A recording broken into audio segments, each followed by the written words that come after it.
Di kelas 3 hafalan 10 juz dapat juara harapan 1. Dan ada pula yang membawakan orang Islamic Center itu, Pak, kamu sebakan di sana Pak? Biasalah, selalu itu kan. Selalu musabakan itu kan. Ada juga itu. Dan kita akan tanyakan berapa kita dikasih uangnya itu, nggak dikasih alhamdulillah, nggak dikasih mudah gitu kan. Itu aja kan. Jadi dibawa ke Deli ke Serdang Bedagi, alhamdulillah sudah juara 1. Naik ke provinsi, alhamdulillah pun juara 1. Cuma karena masa itu kita tuan rumah musabako di tingkat nasional, jadi musabako itu nggak maksimal, pemainnya nggak ikut semua. Yang juara 1 itu kan 1-2 kan persiapan untuk musabako ke nasional, kita tuan rumah, jadi diulang lagi musabakonya. Putuskan satu impian, aku ingin jadi hafiz Quran. Assalamualaikum warahmatullahi wabarakatuh. Waalaikumsalam warahmatullahi wabarakatuh. Alhamdulillahirabbil alamin. Bersyukur kita kepada Allah Subhanahu wa taala. Allah Subhanahu wa taala sampai saat ini terus memberikan rahmat dan nikmatnya kepada kita.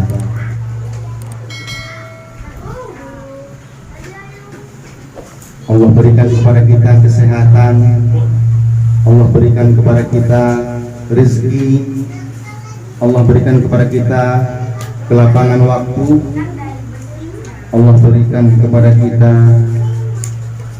Allah tetapkan iman kita di dalam Islam, sehingga dengan rahmat dan nikmat itu semua kita bisa berada di rumah tahfizul Quran ini dalam rangka merajut silaturahmi dikarenakan kecintaan kita kepada Al-Quran. Semoga acara kita pada hari ini mendapat berkah dari Allah Subhanahu wa taala. Dan tentunya berkah Al-Quran itu nanti benar-benar Allah berikan kepada kita. Syafaat Quran di alam kubur, di padang mahsyar, syafaat Al-Quran nanti akan Allah berikan kepada kita, sehingga menyebabkan kita bisa berkumpul di surganya Allah Subhanahu wa taala sebagai keluarganya Allah, sebagai ahlullah yang semasa hidup di dunia benar-benar mensyiarkan Al-Quran, belajar membaca Al-Quran, menghafalkan Al-Quran, dan mentilawahkan Al-Quran dalam kehidupan kita sehari-hari. Selanjutnya kita tentunya selalu bersolawat kepada Rasul Sallallahu Alaihi Wasallam.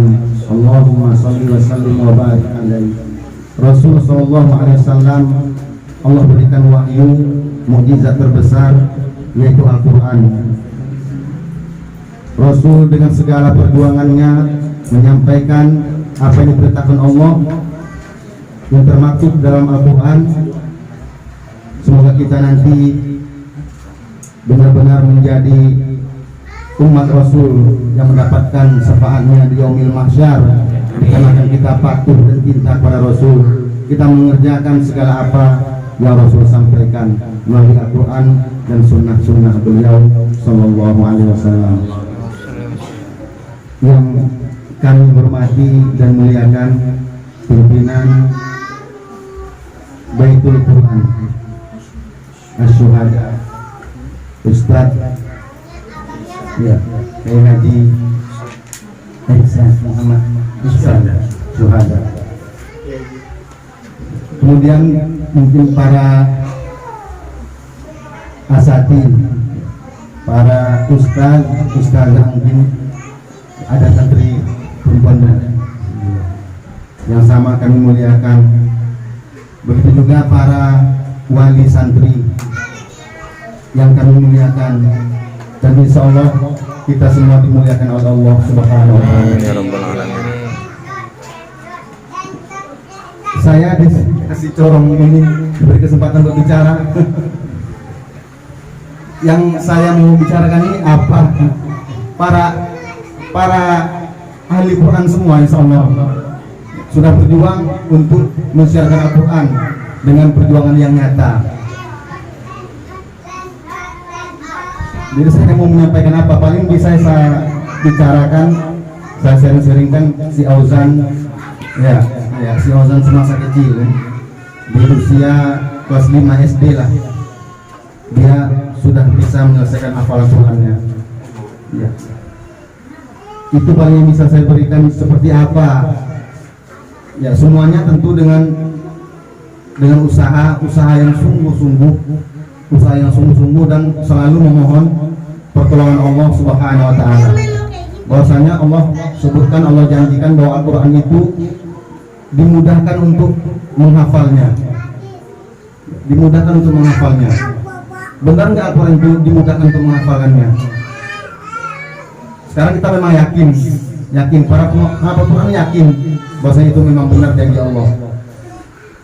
Asal kita sungguh-sungguh menghafal Quran dengan niat ingin mencari ridha Allah Subhanahu wa taala, dengan niat ingin mensiarkan Al-Quran, dengan niat untuk mengajarkan Al-Quran juga kepada umat manusia, pada kaum muslimin gitu ya. Si Auzan itu memang dari kecil kita tekadkan memang supaya bisa menghafal Quran. Karena itu cita-cita kita juga, cita-cita kita semasa sekolah, tapi nggak ada yang bimbing. Sekarang kita pegang dulu Quran itu. Kemarin kan waktu kecil itu mengembala kambing juga.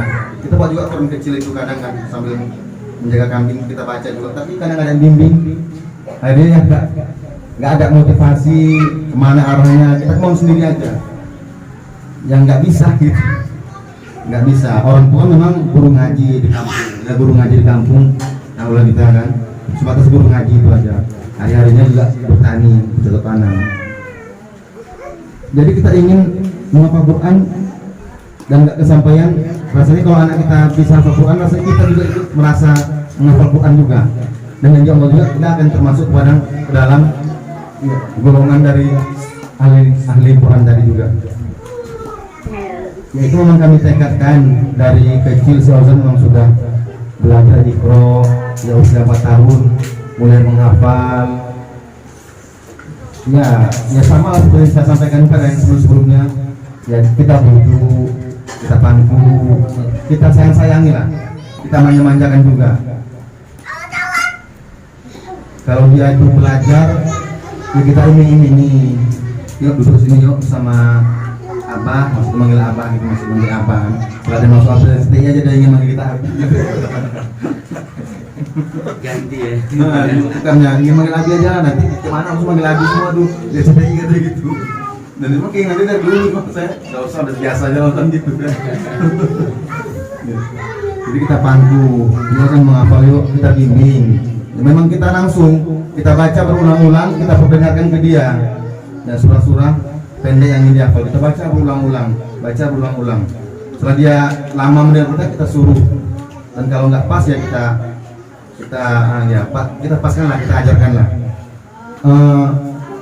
Juga dengan bantuan HP juga teknik dia itu kan. Misalnya kita baca itu surah Al-Duha, misalnya kita baca sampai 3 ayat, berulang-ulang sampai 10 kali. Ketambah lagi 2 ayat lagi, kita ulang-ulang sampai 10 kali. Akhirnya dia mendengar itu aja, misalnya kita tinggal bekerja dia pun mendengarkan itu. Dan itu kita bacakan temponya kan agak lama. Kalau kita putar itu kaset dari YouTube segala macam itu susah. Saya kan cuma sekali jalan, dan nanti kalau pun selesai surah Duha ini ulang dari atas lagi kan. Kita baca 3 ayat, kalau pendek 3 ayat, kalau panjang itu 1 ayat itu berulang-ulang sampai 10 kali. Udah kita tinggalkan rekaman tadi ke dia. Dia bisa sambil main di rumah, dia dengarkan itu, karena sambil tidur kita putarkan, di suara kita langsung gitu. Gitulah tekniknya. Nah ini kan nggak sadar, begitu kita suruh dia bisa atau kurang-kurang bisa ya kita temani. Begitulah semasa kecil. Kalau udah usia dia di 9 tahun, masuk 9 tahun itu dia sudah nggak sekolah, di kelas 3 udah nggak sekolah memang, udah nggak sekolah.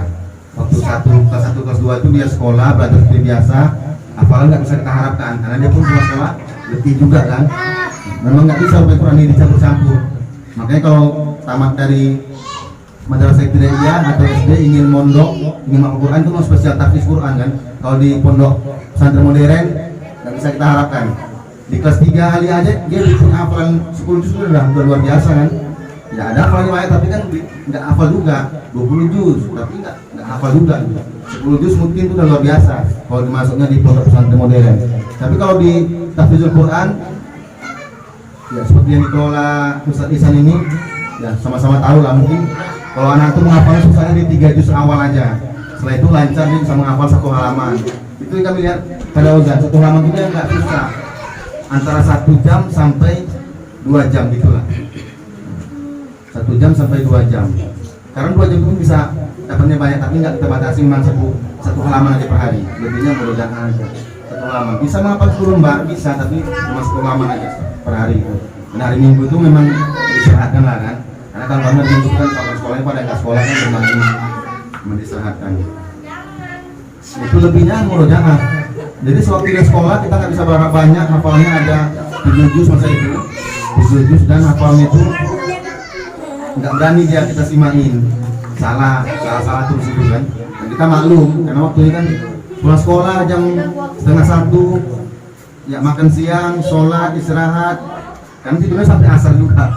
Pada asar baru bisa mulai menghafal kemudian sampai malam.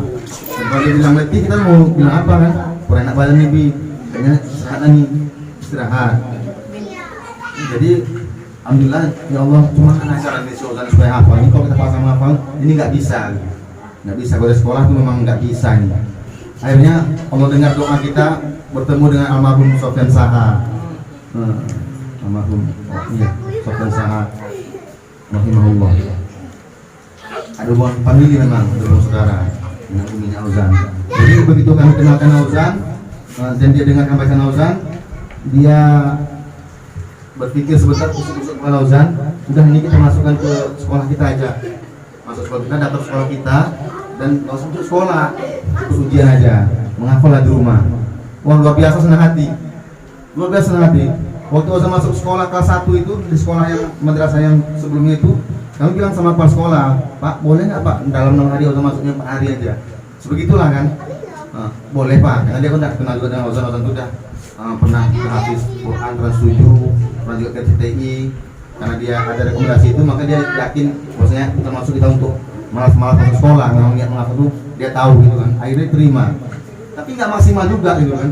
Jadi kita berdoa gimana supaya Auzan nggak sekolah, tapi bisa dapat ijazah gitu kan, supaya bisa melanjutkan nanti. Dan kalau dengarkan doa tadi itu, begitu senang hati kita begitu ada solusi seperti itu, jumpa dengan almarhum Sofyan Saha tadi. Maka dia pun semangat menghafal. Alhamdulillah di kelas 5 sudah selesai hafalannya. Ya, di kelas 3 itu sekitar pertengahan hafalannya udah ada 10 juz. Ikut musabakoh tingkat kabupaten. Karena hafalan baru dilangkat dan dapat juara, dapat harapan 3. Ada dalam waktu 2 minggu lagi, ada lagi yang bawa dia. Sama-sama kawan di Hafiz RCTI juga. Itu siapa namanya? Muhammad Hafiz Al-Ihsan, dia di 4 besar tuh, di 5 besar di RCTI itu. Soalnya kan langsung eliminasi kan. Dari pertama langsung eliminasi dia pertama sampai 5 besar. Pak, silakan mau ikut musabakoh Pak. Musabakohnya berapa? Alhamdulillah udah 10 Ustaz, cuma belum lancar kali, belum mungkin lagi tuh. Yuk biar bisa bawakan Pak. Tapi yang 10 Pak, kalau si 10 si Ihsan yang dulu udah 10. Kalau 5 itu sih nggak mau Pak, soalnya ada tilawahnya. Ada pengalaman dia tilawah, dia kalah terus gitu kan. Jadi nggak bisa sampai 10. Kalau gitu Pak saya cari nanti di kabupaten kecamatan lain. Alhamdulillah ada dan ikut ya waktu itu di Deli Serdang misalnya. Di kelas 3 hafalan 10 juz, dapat juara harapan 1. Dan ada pula yang membawakan orang Islamic Center itu, Pak, kamu suka kali di sana Pak? Biasalah, calo-calo itu kan. Calo agama itu kan. Calo juga. Ada juga gitu. Dan kita akan tanyakan berapa kita dikasih uang, ya itu nggak dikasih, alhamdulillah nggak dikasih mudah gitu kan. Gitu aja kan. Jadi dibawa ke Deli ke Serdang Bedagi, alhamdulillah itu udah juara 1. Naik ke provinsi, alhamdulillah pun juara 1. Cuma karena masa itu kita tuan rumah musabakoh di tingkat nasional, jadi musabakoh itu nggak maksimal, pemainnya nggak ikut semua. Yang juara 1 itu kan 1-2 kan persiapan untuk musabakoh ke nasional, kita tuan rumah, jadi diulang lagi musabakohnya. Makanya nggak ikut ke nasional juga, kan diulang musabakohnya. Tapi tahun depan itu dia udah harapan 20, dan dia nggak lagi main 10 gitu, udah main 20. Ya hafalan baru dia nggak juara juga gitu. Tapi nggak apa-apa, kita demi menjaga hafalan. Orang bilang kenapa kan 10 aja? 10 itu udah lancar nih, udah setahun lancarinya. Kok kemarin nggak lancar, udah lancar. Enggak, kalau 10 dia persiapkan untuk 3 bulan, persiapkan nanti hafalan 10 itu kemana gitu. Nggak usah lagi nambah, malah kalau yang ada itu bisa goyang. Pada goyang kan susah kan, kerja keras lagi kita untuk bisa membalikannya. Biarlah, nggak apa-apa juara. Yang penting dia nih semangat dia nih mempersiapkan dirinya untuk 20 juz nih. Jadi yang nggak lancar dilancarinya karena musabako itu. Ya adalah motivasi, adalah semangat. Musabako itu banyak manfaatnya juga daripada mudorotnya kan.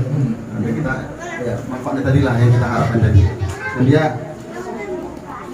mengapa tuh sungguh-sungguh dengan hafalan baru kalah lagi tuh kan, ada salahnya juga.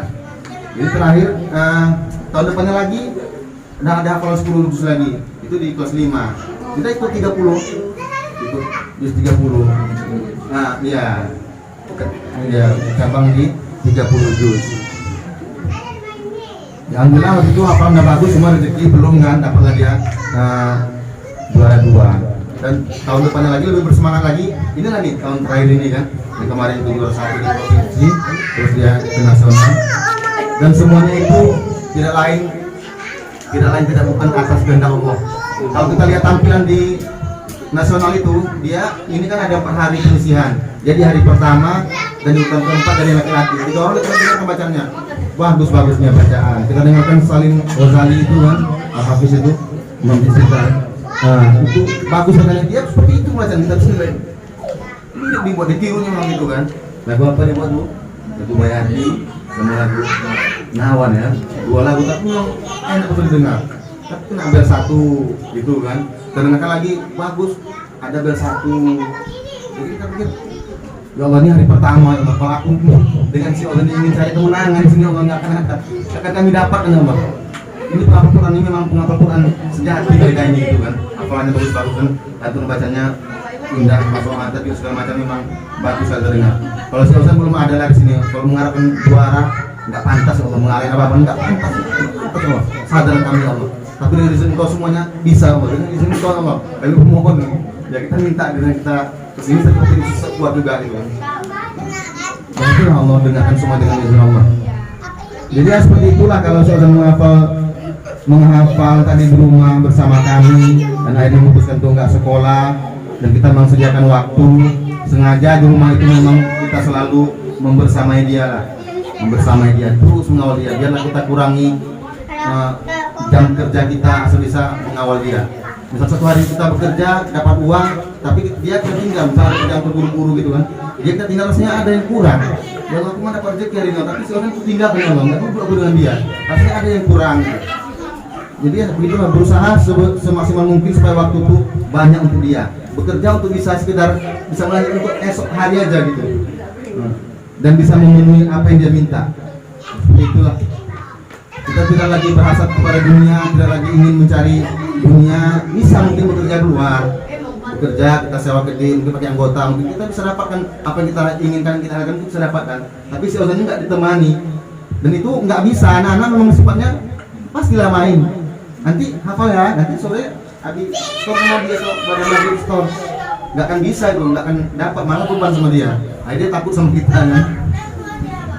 Jadi memang harus ditemani sampai di kelas 3, sampai dia bisa membaca sendiri, menghafal sendiri, dan kita tinggal mendengarkan dia setoran hafalan aja gitu.